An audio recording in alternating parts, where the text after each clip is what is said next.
Hi friends, ഇന്ന് നമ്മൾ 4 year UG third semester MDC Hindi പേപ്പറിലെ ഫസ്റ്റ് ചാപ്റ്ററാണ് നോക്കുന്നത്. അത് BA, BSc, BCom അങ്ങനെ ഏത് സ്ട്രീം എടുത്ത് പഠിക്കുന്ന കുട്ടികൾക്കായാലും ആദ്യത്തെ മൊഡ്യൂള് സിമിലർ ആയിട്ടാണ് വരുന്നത്. ഈ കുട്ടികൾക്ക് കേരൾ കോ ജാനെ എന്ന് പറഞ്ഞിട്ടാണ് ഹെഡിങ് കാണാൻ പറ്റുക. BA സ്ട്രീം എടുത്ത് പഠിക്കുന്ന കുട്ടികൾക്ക് കേരൾ കോ ജാനെ, അതായത് എക്സ്പ്ലോർ കേരള എന്നുള്ള മീനിങ്ങിൽ ആണത് കൊടുത്തിട്ടുള്ളത്. ഇനി BSc കുട്ടികൾക്കാണെങ്കിൽ അവരുടെ ഹെഡിങ് വരുന്നത് കേരൾ കി ഇതിഹാസ് കി Jhalak, glimpses of Kerala history, അതായത് കേരള ചരിത്രത്തിലേക്കുള്ള ഒരു നേർക്കാഴ്ച എന്നുള്ള രീതിയിലാണ് അത് കൊടുത്തിട്ടുള്ളത്. കേരൾ ഏക് ജലക് എന്ന് താഴെ കൊടുത്തിട്ടുണ്ട്. സെയിം ആണ് കേരൾ അറ്റ് എ ഗ്ലാൻസ് എന്നുള്ള മീനിങ്ങിലാണ് വരുന്നത്. ഇനി BCom കുട്ടികൾക്ക്, അതായത് BBA BCom കുട്ടികൾക്കാണെങ്കിൽ അവർക്ക് ഹെഡിങ് വരുന്നത് സെയിം തന്നെയാണ്, കേരൾ ഏക് ജലക് അങ്ങനെയാണ് അവർക്കും കൊടുത്തിട്ടുള്ളത്, അതായത് കേരള അറ്റ് എ ഗ്ലാൻസ്. അപ്പോൾ നമുക്ക് സ്റ്റാർട്ട് ചെയ്യാം. കേരൾ സംസാർ കാ ഗോഡ്സ് ഓൺ കൺട്രി ഹേ. അപ്പോൾ ഈ ടെക്സ്റ്റിൽ നോക്കി നമുക്ക് മനസ്സിലാവും ഒരുപാട് ഇംഗ്ലീഷ് വേർഡ്സും സെൻറ്റൻസസും നമുക്ക് ഹിന്ദിയിലേക്ക് എഴുതിയിട്ട് കാണാൻ പറ്റും. ഈ MDC ഹിന്ദി എന്ന് പറയുന്ന ഇപ്രാവശ്യത്തെ ഈ ടെക്സ്റ്റ് വളരെ സിമ്പിളാണ്, നമുക്ക് ഈസി ആയിട്ട് പഠിച്ചെടുക്കാൻ പറ്റുന്ന കാര്യങ്ങളാണ് ഇതിൽ തന്നിട്ടുള്ളത്. അപ്പോൾ കേരൾ സംസാർ കാ ഗോഡ്സ് ഓൺ കൺട്രി ഹേ എന്ന് കൊടുത്തിട്ടുണ്ട്. എന്താണ് അതിൻ്റെ മീനിങ് നോക്കുക. അത് വേൾഡിൽ വെച്ചിട്ട്, ലോകത്തിൽ വെച്ചിട്ട് കേരളം എന്ന് പറയുന്നത് എന്താ, ഗോഡ്സ് ഓൺ കൺട്രി എന്നാണ് അറിയപ്പെടുന്നത്. എന്തുകൊണ്ട് നമ്മൾ മുന്നേ കേൾക്കുന്ന കാര്യമാണ്, ഗോഡ്സ് ഓൺ കൺട്രി എന്ന് നമ്മുടെ കേരളത്തിനെ വിശേഷിപ്പിക്കുന്നുണ്ട്. എന്തിനാണ് അങ്ങനെ പറയുന്നത് എന്നുള്ളത് നോക്കാം. ദൈവത്തിൻ്റെ സ്വന്തം നാട് എന്നുള്ള രീതിയിൽ. ഫസ്റ്റ് പോയിന്റ് പറയുന്നു, കേരൾ കി ഭൗഗോളിക് വിശേഷതായേം. കേരൾ കി ഭൗഗോളിക് വിശേഷതായേം എന്ന് പറഞ്ഞു കഴിഞ്ഞാൽ ജിയോഗ്രഫിക്കൽ പെക്കുലാരിറ്റീസ് അല്ലെങ്കിൽ ജിയോഗ്രഫിക്കൽ ഫീച്ചേഴ്സ് ആണ് ആദ്യം പറയുന്നത്. അതിൽ ഭൂമിശാസ്ത്രപരമായിട്ടുള്ള നമ്മുടെ കേരളത്തിലെ കാര്യങ്ങളൊക്കെ വരും. അതിൽ ആദ്യം പറയുന്നു, കേരൾ ഭാരത് കെ നക്ഷേ മേ നീച്ചെ കി തരഫ് ഏക് പത്തലേ സി ഹരേ രംഗ് കെ ടുക്കഡേ ജൈസാ ദിക്താ ഹെ. അതായത് നമ്മുടെ കേരളം എന്ന് പറയുന്നത് ഭാരതത്തിൻ്റെ നക്ഷ എന്ന് പറഞ്ഞ മാപ്പാണ്. ഭാരതത്തിൻ്റെ, ഇന്ത്യയുടെ മാപ്പിൽ നീച്ചേക്ക് താഴെ ഭാഗത്തായിട്ട് ഏക്ക് പത്തലൈ എന്ന് പറഞ്ഞ തിന്നായിട്ടുള്ള മെലിഞ്ഞ ഹരേ രംഗ്, പച്ച നിറത്തിലുള്ള ഗ്രീൻ കളറിലുള്ള ടുക്കട, ഒരു പീസ് പോലെ ചെറിയൊരു ടുക്കടയായിട്ടാണ്, ഒരു കഷ്ണം പോലെ ആയിട്ടാണ് കാണപ്പെടുന്നത്. നെക്സ്റ്റ്, ഇസ്കി ബനാവട്ട് കുച്ച് ഇസ് തരഹ് ഹെ. അതിൻ്റെ ബനാവട്ട് എന്ന് പറഞ്ഞാൽ അത് അതിൻ്റെ ഒരു സ്ട്രക്ചർ എന്നുള്ള രീതിയിലാണ് പറയുന്നത്. ഇത്തരത്തിലാണെന്ന് പറഞ്ഞ് ആദ്യത്തെ പോയിന്റ് തുടങ്ങുകയാണ്. പഹാഡി ഇലാക്ക. പഹാഡ് എന്ന് പറഞ്ഞു കഴിഞ്ഞാൽ നമുക്കറിയാം ഹില്ലിനെയാണ്, അതായത് പർവ്വതങ്ങളെയാണ് പഹാഡ് എന്ന് പറയുന്നത്. പഹാഡി ഇലാക്ക, ഹിൽ ഏരിയാസ്, അതാണ് ആദ്യം പറയാൻ പോകുന്നത്. പഹാഡി ഇലാക്ക കിടക്കുന്നത്, ഹിൽ ഏരിയാസ് കിടക്കുന്നത് പൂർവി ഭാഗത്താണ്, അതായത് ഈസ്റ്റേൺ പാർട്ടിലായിട്ടാണ്, നമ്മുടെ കിഴക്ക് ഭാഗത്തായിട്ടാണ് പഹാഡി ഇലാക്ക ഉള്ളത്. അപ്പോൾ അതിൻ്റെ അണ്ടറിൽ എന്തൊക്കെ കാര്യങ്ങളാണ് വരുന്നത് നോക്കാം. മൂന്നാർ യാ വയനാട് ജैसे ഹിൽ സ്റ്റേഷൻ പഹാഡി ജഗഹേ ഇസി ഇസ്സേ മേ ഹെ. അപ്പോൾ പഹാഡി ജഗ എന്ന് പറയുമ്പോൾ നമുക്ക് എല്ലാവർക്കും അറിയുന്നതാണ്, മൂന്നാറും വയനാട് പോലെയുള്ള ഹിൽ സ്റ്റേഷൻസ് ഇതിൻ്റെ ഒരു പാർട്ടാണ്. ഈ ഹിൽ ഏരിയാസിൻ്റെ പാർട്ടായിട്ട് വരുന്നതാണ് മൂന്നാർ ഓർ വയനാട്, നമുക്കറിയാം. അതുപോലെ യഹാ Chai or coffee K Bade Bade ഖേത് ഹോത്തേ ഹെ. അപ്പോൾ മൂന്നാറിലും വയനാട്ടിലൊക്കെ സുലഭമായിട്ട് കിട്ടുന്ന എന്താണെന്നാണ് പറയുന്നത്, അവിടെ ചായ് അതുപോലെ തന്നെ കോഫിയുടെ ഒക്കെ വലിയ വലിയ പാടങ്ങൾ നമുക്ക് കാണാൻ പറ്റും. ക്യോങ്കി പഹാഡോം പർ മോസം ഠണ്ട ഔർ അച്ചാ ഹോത്താ ഹെ. എന്തുകൊണ്ടാ, പഹാഡോം പർ, പർവ്വതങ്ങളിൽ, മോസം എന്ന് പറഞ്ഞു കഴിഞ്ഞാൽ വെതറാണ്. വെതർ വളരെ കൂളായിട്ടുള്ള, ടണ്ടാപാനി എന്നൊക്കെ കേട്ടിട്ടുണ്ടല്ലോ, വളരെ കൂളും അതുപോലെ തന്നെ പ്ലസൻ്റ് ആയിട്ടുള്ള, അച്ചാ ഹോത്താ ഹെ.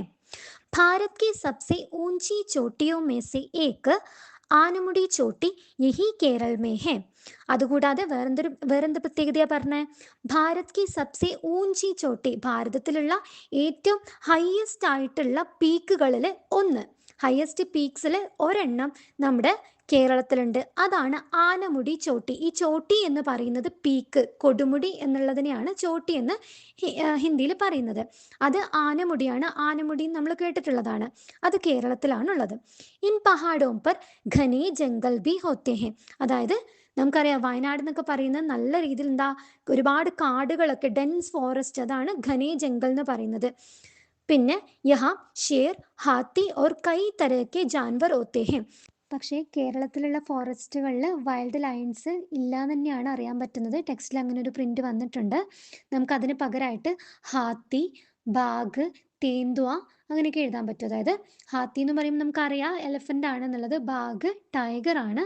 പിന്നെ തേന്തുവ എന്നൊക്കെ പറയുന്നത് തേന്തുവയിൽ ലെപ്പേർഡ് ഉണ്ടല്ലോ, അതൊക്കെയാണ് നമുക്കിവിടെ കൂടുതലായിട്ടും കാണാൻ പറ്റുന്നത്. നെക്സ്റ്റ് ബീച്ച് കി ലഹർദാർ ജമീൻ മധ്യഭാഗ്.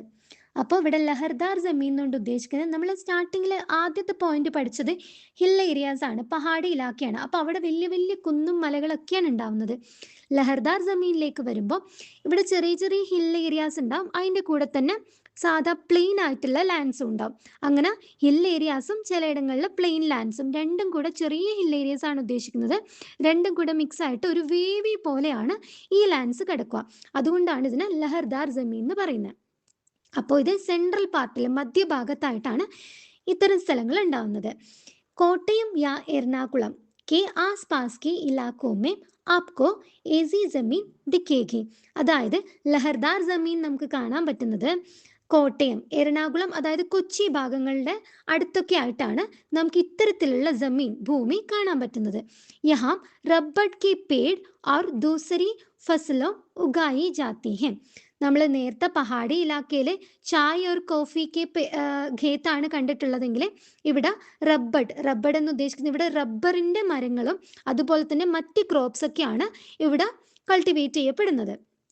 പിന്നെ പറയുന്നത് ലോക ഈസ് ലഹർദാർ ഇലാക്കോമേ അപ്നെ ഘർ ബനാക്കർ രഹത്തെ ഹെ. നമുക്കറിയാം ഇത്തരം ഏരിയസിൽ ജനങ്ങൾ വീട് കെട്ടി താമസിക്കുന്നു എന്നാണ് പറയുന്നത്. നെക്സ്റ്റ് പോയിന്റ് സമുദ്ര കിനാരേക്ക് സമതൽ ജമീൻ.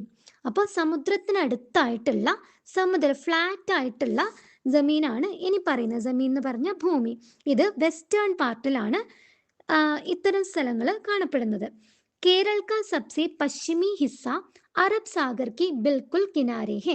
അപ്പോൾ കേരളത്തിൻ്റെ പശ്ചിമി എന്ന് പറഞ്ഞു കഴിഞ്ഞാൽ വെസ്റ്റേൺ പാർട്ട്, വെസ്റ്റേൺ ഹിസ്സ ആ ഒരു ഭാഗം വരുന്നത് അറേബ്യൻ സീൻ്റെ അടുത്തായിട്ടാണെന്ന് പറയുന്നത്, തീരത്തായിട്ടാണെന്നാണ് പറയുന്നത്.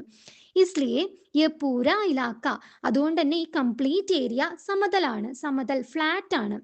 ജैसे കൈ ബീച്ച്, ഇവിടെ അതുപോലെ ഒരുപാട് ബീച്ചസ് നമുക്കറിയാം. ബീച്ച് നമുക്ക് ഇംഗ്ലീഷ് വേർഡ് തന്നെയാണ്, അതിൻ്റെ തൊട്ട് ബ്രാക്കറ്റിൽ സമുദ്രത്തട് ബീച്ചസ് കാണാൻ പറ്റും. അത് ഏതൊക്കെയാണ് പറയുന്നത്? കോവളം, അതുപോലെ തന്നെ വർക്കല ജേസെ മഷൂർ ബീച്ച് യഹി ഹെ. കോവളം ബീച്ച്, വർക്കല ബീച്ചസ് ഒക്കെ നമ്മൾ കേട്ടിട്ടുള്ളതാണ്, അതൊക്കെ ഈ ഏരിയാസിൽ വരുന്നതാണ്. യഹം ആപ് റേത്ത് ഔർ സമുദ്ര കാ മസാ ലേ സക്തേ ഹെ. ഇവിടെ റേത്ത് എന്ന് പറഞ്ഞ സാൻഡ്, പൂഴി ഉണ്ടല്ലോ, മണൽ, അതിൻ്റെയും അതുപോലെ നമ്മൾ കടലിൽ പോയി കഴിഞ്ഞാൽ അങ്ങനെ തന്നെയല്ല, നമ്മുടെ തീരത്ത് മണലിൻ്റെയും അതുപോലെ തന്നെ സമുദ്രത്തിൻ്റെയും മസാലേന എന്ന് പറഞ്ഞാൽ എൻജോയ് ചെയ്യാൻ പറ്റും നമുക്ക് രണ്ടിലും, അതാണ് ഇവിടെ പറയുന്നത്. നെക്സ്റ്റ് ബാക്ക് വാട്ടർ, അതായത് കായൽ.